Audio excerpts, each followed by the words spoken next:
It isn't easy. You suck so bad! You've got to have tough skin. And chances are you've heard or even contributed to chaos in the stands. It's something officials like Jamie Clay have noticed becoming all too common. 12! Player control! I think nowadays you'll see a lot more interaction, especially with fans that assume that since they bought a ticket, for instance, they're allowed to say whatever they want, they can do whatever they want. And for local athletic directors like Whitmer's Tom Snook, it's a challenge year after year to address and enforce. I tell people all the time, they're helping us out. We need to treat them with respect, and we also need to show our sportsmanship to them. While officials statewide have seen firsthand just how heated fans can get, the question is, are you, the fan, conscious of this behavior? In an online survey of more than 150 local high school students, 68% said they think about it, 16% said they don't, and another 16% said they're aware but don't care how they treat officials. In that same survey, when it comes to an interest in officiating, 49% say they are interested. So with responses like that, why is it a struggle to get new, younger officials? It's a lot of work for very little pay, and if you see how people are treated sometimes, I wonder why they come back. I think at the lower levels is when I think you have more problems with parents and fans.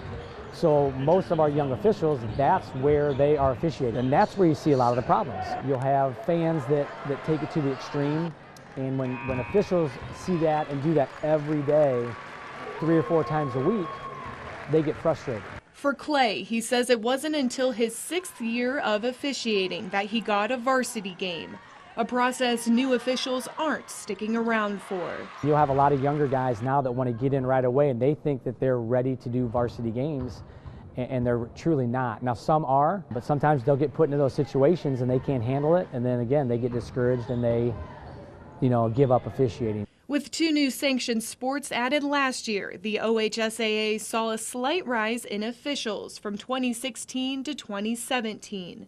But even with the rise, if you look at the overall numbers for the last 7 years, the OHSAA has seen a decline of just over 1,400 officials. I got you. According to Snook, they aim to have their schedules planned a year, if not 2 years, in advance. But if the decline in officials continues, makeup games and possibly even the length of a season could be in jeopardy.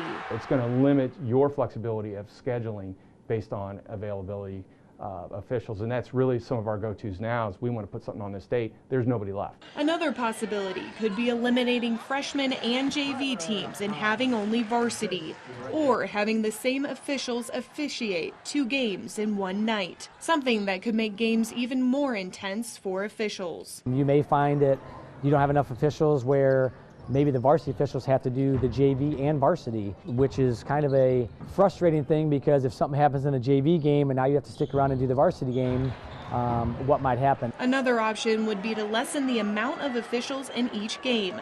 So instead of 3 basketball officials, you're only having 2. Stay on it, we're doing fine. In the online survey, 51% ranked the quality and consistency of officials and their calls at average. So if this option were to happen, it could lead to even more frustrated fans.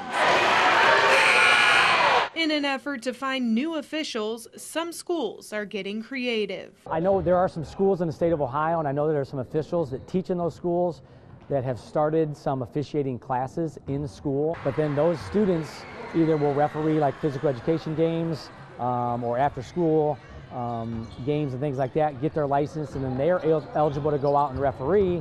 And that gets a lot of younger kids to get some sort of credit in school, and also then encourage those young kids to get into officiating. While some officials are stepping away from the game, for Clay, he still finds it rewarding. We don't do it for the money. We're doing it to better the game, and hopefully for us, maybe move up and have big games and be able to ref those big games. And those are the fun ones. And so that's why we do it.